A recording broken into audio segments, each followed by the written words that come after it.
اعوذ باللہ من الشیطان الرجیم بسم اللہ الرحمن الرحیم یقول اہلکت مالا لبدا، وہ دولت کے نشے میں کہتا ہے کہ میں نے ڈھیروں مال اڑا دیا۔ یہ سورہ بلد کی 6 آیت ہے۔ اس سے پہلے سے یہ بات سمجھائی جا رہی تھی کہ انسان کی اس کی اصل حقیقت کیا ہے دنیا میں اس کے تعلق سے، یا انسان کے لیے دنیا کی کیا حیثیت ہے، وہ سمجھانے کے لیے ساری صورت میں بات بتائی جا رہی ہے۔ اس میں کہا جا رہا ہے کہ جب اس کو حق کی طرف بلایا جاتا تو کہتا کہ میں نے ڈھیروں مال اڑا دیا ہے، دولت کا نشہ اور فخر و غرور ایسا ہے۔ کہاں پر اڑایا؟ اگر یہ سوال کیا جائے تو کوئی حق کے کام میں، کوئی نیکی کے کام میں اس مال کو خرچ نہیں کیا، بلکہ اس کو اتنا نشہ آ گیا ہے کہ جو الفاظ اس کو وہ استعمال کر رہا ہے کہ میں نے مال اڑا دیا ہے، اس کا مطلب یہ ہے کہ جو مال میں نے خرچ کیا ہے میری مجموعی دولت کے مقابلے میں کچھ بھی نہیں ہے، ایسا میں بہت سا مال خرچ کر سکتا ہوں، یہ بتانا چاہ رہا ہے۔ اور یہ حق کے خلاف اور اسراف میں، ناجائز کاموں میں ہی خرچ ہوتا ہے عام طور پر، جیسا کہ انسان اپنی دولت کی نمائش اور اپنا فخر و غرور اور تکبر کا اظہار کرنے کے لیے اپنے مال کو خرچ کرتا ہے مختلف موقعوں پر، مختلف جگہوں پر۔ آپ دیکھتے ہیں کہ قصیدہ گو شاعروں کے اوپر، قوالوں کے اوپر، ناچنے گانے والوں کے اوپر انہیں بھاری بھاری انعامات دیتا ہے۔ ویسے ہی فحش اور بے حیائی کے کاموں میں، شراب میں، جوے کی محفلوں میں، اور پھر غم اور شادی بیاہ کے موقعوں پر ہزاروں لوگوں کو بلا رہے ہیں، دعوتیں ہو رہی ہیں، ایسے ایسے ڈشز بنائے جا رہے ہیں جو انسان کھا نہیں سکتا، اتنی زیادہ تعداد میں، اتنی زیادہ مقدار میں۔ اسی طریقے سے مختلف موقعوں پر گانا بجانا، آتش بازی، بینڈ باجا، فوٹوگرافی، ویڈیوگرافی اور موسیقی کی آلات خریدنا، اس پر لاکھوں روپیہ خرچ کرنا، یہ سب کے سب کیا ہے؟ ناجائز اور حرام کاموں میں، اللہ کو ناراض کرنے والے کاموں میں اپنے مال کو خرچ کرنا ہے۔ یہ خرچ کرنا اس جاہلیت کے دور میں بڑی فیاضی اور فراخ دلی سمجھا جاتا تھا،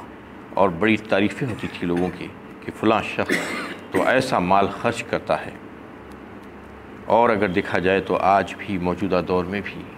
کچھ اسی قسم کی حرکتیں لوگ کرنے لگے ہیں۔ تھوڑا سا مال آ گیا تو بس ایسا سمجھتے ہیں کہ ہم جو چاہے کر سکتے ہیں، اور اس مال کو بے جا اسراف میں خرچ کرتے ہیں، دکھاوے کے لیے، نمود و نمائش کے لیے، لوگوں کو کے اوپر اپنی بڑائی کا اظہار کرنے کے لیے اس مال کو خرچ کیا جاتا ہے۔ وہ تو مفلس لوگ بھی ان کو دیکھ دیکھ کر سود پر قرض لے کے آ کر جو ہے اس قسم کی کام اور حرکتیں کرنا شروع کر دیتے ہیں کہ ان کو پتہ ہی نہیں کہ وہ کیا کام کر رہے ہیں اور کس پیسے سے کر رہے ہیں، وہ بھی ان کے پیچھے ان کے نقش قدم پر چلنا شروع کر دیتے ہیں۔ اللہ تعالیٰ سوال کر رہے ہیں یہاں پہ، اَيَحْسَبُ أَن لَّمْ يَرَهُ أَحَدٌ، کیا وہ سمجھتا ہے کہ کوئی اس کا نگران اور پرسش کرنے والا نہیں ہے؟ یعنی مطلب یہ ہے کہ کیا یہ سمجھ رہا ہے کہ کوئی نہیں دیکھ رہا ہے اس کو، کوئی اس کی نگرانی نہیں ہو رہی ہے کہ وہ مال کہاں سے کمایا؟ عام طور پر جو مال اس قسم سے جو خرچ ہوتا ہے وہ مال حرام ہی ہوتا ہے، چوری کا مال ہوتا ہے، مفت میں حاصل ہوا مال، لوگوں کو دھوکے دے کر حاصل کیا ہوا مال، ورنہ محنت کر کے جو انسان کماتا ہے وہ ایسے نہیں اڑاتا۔ ایسے اڑانے والا انسان جو ہے اسی طریقے سے جو ہے مال کو حاصل کرتا ہے۔ اللہ تعالیٰ فرما رہے ہیں کیا تو یہ سمجھتا ہے کہ تیرے اوپر نگرانی نہیں ہو رہی ہے؟ یہ مال تو کہاں سے کمایا ہے اور پھر کہاں پر خرچ کر رہا ہے، کن اغراض میں اور کن مقاصد میں تو یہ مال کو خرچ کر رہا ہے،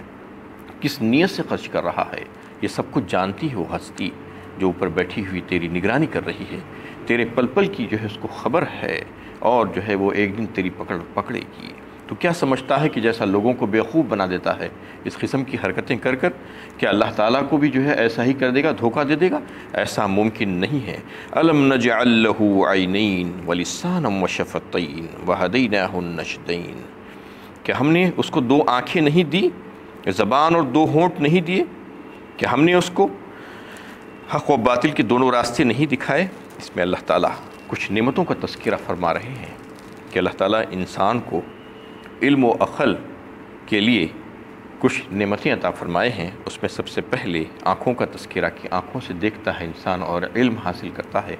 اور پھر عقل عطا فرمائی و عقل کے ذریعے سے سوچتا اور سمجھتا ہے، اور پھر اپنا مافی الضمیر کا اظہار کرتا ہے، اس کے دل میں جو بات ہے۔ وَلِسَانٌ وَشَفَتَيْن کہا، ہونٹ، زبان اور ہونٹ کے ذریعے سے بات کرتا ہے، بات کرنے کا آلہ ہے۔ اللہ تعالیٰ نے جو انسان کو جو دیے ہیں، زبان اور ہونٹ دونوں کو ملا کر بات کی جا سکتی ہے، ورنہ اس میں سے ایک بھی خراب ہو جائے تو بات نہیں کی جا سکتی۔ تو یہ دونوں چیزوں کا اللہ تعالیٰ تذکرہ فرما رہے ہیں کہ ہم نے تجھ کو ہونٹ بھی دیے، زبان بھی دیے اور آنکھیں بھی دی کہ تو اس سے علم حاصل کر اور عقل حاصل کر، اور پھر اس کو ایسا ہی نہیں چھوڑ دیا یہ تمام ذرائع دے دے کے، یہ تمام نعمتیں دے دے کے، بلکہ اس کی رہنمائی بھی فرمائی، اس کی ہدایت بھی کی۔ کس طریقے سے وَهَدَيْنَاهُ النَّجْدَيْن فرمایا کہ ہم نے حق و باطل کے دونوں راستے نہیں دکھائے، یعنی فرق کرنے والا راستہ بتا دیا گیا انسان کو، اس کی فطرت میں یہ بات ڈال دی گئی، فَأَلْهَمَهَا فُجُورَهَا وَتَقْوَاهَا، یعنی بھلائی اور برائی دونوں، خیر اور شر، حق و باطل کیا ہے، انسان کے اندر اللہ تعالیٰ نے یہ بات رکھی ہے، اس کا علم اس کو ہوتا ہے، اس کا ضمیر اس کو کہتا ہے وہ بات کہ یہ اچھا ہے یا برا ہے۔ یہ ابتدائی ہدایت ہوتی ہے انسان کو کہ اس کے اندر سے یہ بات آتی ہے، اس کے بعد پھر اس کی تائید کہاں سے ہوتی ہے؟ انبیاء کرام کے ذریعے سے اور آسمانی کتابوں کے ذریعے سے اللہ تعالیٰ اس کی تائید فرماتی ہے، اس کو پختہ کرتے ہیں۔ تو یہ چیزیں اللہ تعالیٰ ہر انسان کے اندر رکھے ہیں، وَهَدَيْنَاهُ النَّجْدَيْن، کوئی ایک انسان کے لیے نہیں، کوئی مسلمان کے لیے بول کر نہیں، بلکہ سارے انسانوں کے اندر اللہ تعالیٰ نے یہ صلاحیتیں رکھی ہیں۔ تو اس میں بتانا یہ مقصود ہے کہ زبان کا بھی تذکرہ آیا ہے اس میں، تو زبان بڑی حفاظت کرنے کی چیز ہے، اللہ تعالیٰ یہ بتانا چاہ رہے ہیں، اس کے ساتھ فوراً ہونٹ کو لگا دیا گیا ہے۔ تو مطلب یہ ہے کہ زبان ہم نے تم کو دی ہے تاکہ تم بوقت ضرورت اس کا استعمال کرو، اور ہونٹ تم کو ہم نے دیے ہیں تاکہ اس سے اس کی حفاظت کرو، بلا وجہ کے بیکار میں فضول باتیں مت کرو، جب ضرورت ہو تو اس وقت ہی بات کرو، اور جب بات کرنا ہی ہو تو اچھی اور نپی تلی بات کرو۔ 10 بار سوچو بات کرنے سے پہلے کہ میں جو بات کر رہا ہوں وہ بات اچھی اور درست ہے یا نہیں ہے، اگر درست نہیں ہے، حق نہیں ہے تو اس کو مت کہو۔ اس میں جو ہے ایک بات ایسی بتائی جاتی ہے کہ اللہ تعالیٰ نے انسان کو جو زبان دی ہے وہ زبان کی بڑی حفاظت کا جو ہے اہتمام بھی کیا ہے اللہ تعالیٰ نے، اس کے لیے اللہ تعالیٰ نے 2 تالے بنائے ہیں، ہونٹ، اور پھر وہ 2 تالوں کے 32 کنجیاں بنائی ہیں، دانت، اس کے ذریعے سے اس کی حفاظت کی ہے، اتنا اندر رکھا ہے اس کو، لیکن اس کے باوجود انسان کیا کرتا ہے؟ ٹھوک میں بات کرتا ہے،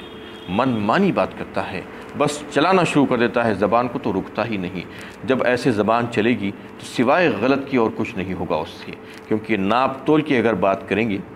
سوچ سمجھ کے بات کریں گے تو اچھی بات کہیں گے۔ اللہ کے نبی صلی اللہ علیہ وسلم کا فرمان ہے اس میں کہ اگر تم اچھی بات کہہ سکتے ہو تو کہو، ورنہ خاموش بیٹھ جاؤ، یہ زیادہ بہتر ہے۔ اور ایک حدیث میں اللہ کے نبی صلی اللہ علیہ وسلم نے فرمایا کہ اگر تم مجھے 2 پیروں کے بیچ میں اور 2 جبڑوں کے بیچ میں جو چیز ہے اس کی حفاظت کی ذمہ داری دیتے ہو تو پھر میں تمہیں ضمانت دیتا ہوں جنت کی۔ 2 پیروں کے بیچ مطلب شرمگاہ کی، اور 2 جبڑوں کے بیچ زبان کی، یہ دونوں چیزوں کی اگر تم ذمہ داری لے لیتے ہو تو اس کا صحیح استعمال کرو گے تو پھر میں تمہیں ضمانت دیتا ہوں جنت کی۔ کتنی اہمیت کی بات ہے اس میں، اور جو ہے بتایا جاتا ہے کہ انسان 1 منٹ کے اندر ہی کوئی ایک ایسا کلمہ بول دیتا ہے جس سے اس کے اوپر جنت واجب ہو جاتی ہے، وہ کلمہ ایمان ہوتا ہے۔ کلمہ ایمان کہنا کوئی معمولی بات نہیں ہے، اور پھر اسی کے ذریعے سے وہ بڑے بڑے دشمنوں کو زیر کر لیتا ہے، ان کو محبوب بنا لیتا ہے اپنا، کیسا کہ اپنے پچھلے قصوروں پر معافی چاہ لیتا ہے تو دشمن جا کر اس کا دوست بن جاتا ہے۔ اس کے برخلاف وہی 1 منٹ میں انسان ایک ایسی بات کہہ دیتا ہے کہ وہ جہنم کا حقدار بن جاتا ہے، کلمہ کفر کہہ دیتا ہے۔ کفر یا کلمات اگر کہہ دیا تو اس کے لیے زیادہ وقت نہیں چاہیے، اور پھر اسی کے ذریعے سے ویسا ہی وقت میں ایک اپنے اچھے اور پکے یار دوست کو دشمن بنا لیتا ہے، گالی گلوچ کر دیتا ہے، لڑ لیتا ہے، جھگڑ لیتا ہے۔ بتایا جاتا ہے کہ زبان کے جتنے فائدے ہیں جس قدر وہ نفع بخش ہے اسی قدر وہ نقصان دینے والی ہے۔ اگر اس کو صحیح استعمال نہیں کریں گے تو وہ تو دو دھاری تلوار ہے، اگر اس کو ایسا ہی چھوڑ دیں گے تو آپ کے اوپر بھی گرے گی تو گلا کاٹے گی، دوسرے کے اوپر بھی گرے گی تو اس کو نقصان ہی پہنچائے گی، اور اس کی حفاظت ضروری ہے۔ یعنی انسان ایک بار کی جو ہے تلوار سے بھی اگر مار پڑتا ہے، گولی کا بھی مار پڑتا ہے تو وہ زخم بھر سکتے ہیں، لیکن زبان سے جس کو اگر تکلیف دی جاتی ہے تو وہ ہمیشہ ہرے رہتے ہیں۔ جب کبھی وہ انسان آپ سے ملے گا تو آپ کو بات یاد آئے گی کہ اس نے مجھے ایسا کہا تھا۔ تو اس میں بے شمار احادیث آپ کو اس سلسلے میں ملیں گے، زبان کی حفاظت کے سلسلے میں، کہ اللہ کے نبی صلی اللہ علیہ وسلم نے کیا فرمایا کہ زبان کی بہت حفاظت ہونی چاہیے، اسی کے ذریعے سے انسان اچھا بھی ہوتا ہے اور برا بھی ہوتا ہے۔ تو اس میں ان تمام باتوں کا تذکرہ فرمایا گیا۔ فَلَاقْتَحَمَ الْعَقَبَةَ، بس اس نے دشوار گزار گھاٹی سے گزرنے کی ہمت نہ کی۔ وَمَا أَدْرَاكَ مَا الْعَقَبَةُ، اور آپ کیا جانیں کہ وہ دشوار گزار گھاٹی کیا ہے۔ یہاں پر ایک لفظ آیا ہے کہ عقبہ، عقبہ کہتے ہیں دشوار گزار گھاٹی، راستہ، دو پہاڑوں کے بیچ سے گزر کر جانے والا راستہ جو انہیں اوپر کی طرف جاتا ہے، وہ اس لیے کہ اس نے اس کو اختیار نہیں کیا۔ اللہ تعالیٰ فرما رہے ہیں یہ ہے کہ دشوار گزار گھاٹی کا اگر کوئی راستہ اختیار کرتا ہے تو پھر وہ بلندیوں کی طرف جا سکتا ہے، اور اگر وہ راستے کو اختیار نہیں کرتا تو پھر وہ پستیوں کی طرف جا کر ذلیل و خوار ہو جاتا ہے۔ اس لیے کہ دشمن سے بچاؤ کے لیے جو ہے اس میں بات بتائی جاتی ہے کہ وہ ان گھاٹی سے نکل کر باہر چلا جا سکتا ہے، یا اوپر کے راستے پر چڑھ کر دشمن سے اپنے آپ کی حفاظت کر سکتا ہے،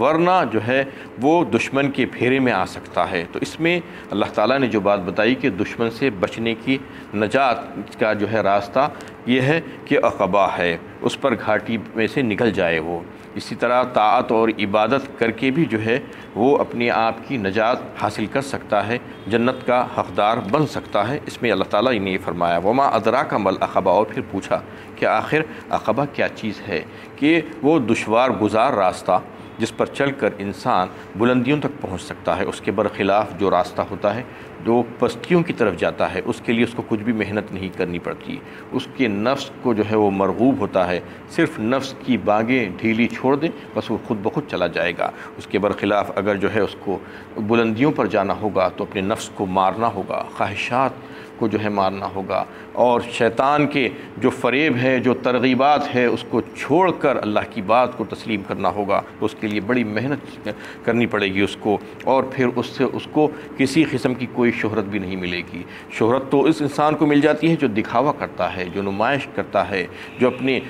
فخر کرتا ہے، غرور اور تکبر کرتا ہے، اپنے مال کو لٹاتا ہے، اس کو انہیں شہرت مل جاتی ہے، لوگ واہ واہ کہتے ہیں۔ لیکن جو اللہ کی راہ میں خرچ کرے گا، جو آگے بات آ رہی ہے کہ آخر یہ ہے کہ عقبہ کسے کہا جا رہا ہے، فک رقبہ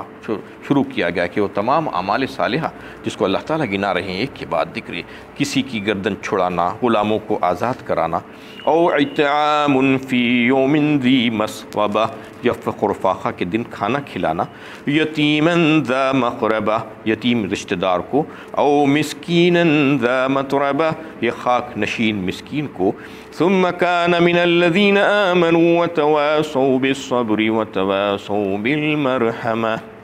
پھر ان لوگوں میں شامل ہو جو ایمان لائے اور دین حق کی بقا اور اشاعت میں مخالفین حق کی پہنچائی ہوئی تکلیفوں پر صبر اور لوگوں پر شفقت کرنے کی وصیت کرتا ہے۔ یہ تمام باتیں جو ہے اس میں ہے کہ عقبہ کیا چیز ہے سمجھایا جا رہا ہے۔ اعمال صالحہ کر کے انسان اپنے آپ کو بلند کر سکتا ہے، بلندیوں پر پہنچا سکتا ہے۔ غریبوں اور فقیروں اور مسکینوں کو کھانا کھلانا اور جو ہے ان کی گردنیں چھڑانا، وہ اگر قرض میں پڑے ہوئے ہیں تو ان کی قرض کی ادائیگی کر کے ان کو آزاد کرانا، اور مسکین، محتاج اور رشتہ دار اور غیر رشتہ دار خاک نشین جو زمین پر پڑے ہوئے ہیں کچھ نہیں کر سکتے، ان کو کھلا دینا بھوک کے موقع پر، اور پھر ایمان لانا اللہ پر، اس کے دین پر، اور پھر ایمان لا کر ایک ایسے بہترین معاشرے کی جو ہے تشکیل کرنا کہ اس میں صبر ہو، کہ جب کبھی جو ہے کوئی مشکل پیش آ جائے تو صبر کر لینا، اور اللہ تعالیٰ کے احکامات پر عمل کرنے کے سلسلے میں جو تکالیف پیش آئیں گی اس پر جو ہے اس کو سہ لینا، اور جن کاموں سے رکنے کے سلسلے میں جو محنت اور مشقت کرنی پڑے گی اس کو سہ لینا، اور پھر ایک دوسرے کی مدد کرنا، غمگساری کرنا، اور تواصو بالمرحمہ، ایک دوسرے پر رحم کرنا، شفقت کرنا، اور خلق خدا کے ساتھ اچھا برتاؤ کرنا، یہ سارے کام ہیں جس کے ذریعے سے انسان بلندیوں پر پہنچ سکتا ہے۔ اس کے لیے اپنا مال خرچ کرنا پڑے گا، اپنے نفس کو مارنا پڑے گا، مشقت اٹھانی پڑے گی، اور پھر اس کو کسی قسم کی کوئی شہرت اس سے ملنے والی نہیں ہے، کوئی شہرت کے ڈنک کے بچنے والے نہیں ہیں، لیکن اللہ تعالیٰ کے پاس اس کا بے حد و حساب اجر ملنے والا ہے، بہترین مرتبہ اللہ تعالیٰ اس کو عطا فرمائیں گے۔ اولئک اصحاب المیمنہ، فرمایا یہی لوگ ہیں دائیں بازو والے، یعنی سعادت مند اور جنتی۔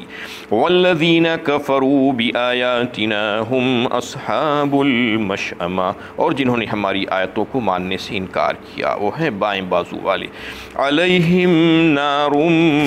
مؤصدہ، یہ سب سے آخری آیت ہے سورہ بلد کی، کہ وہ جو نافرمان ہیں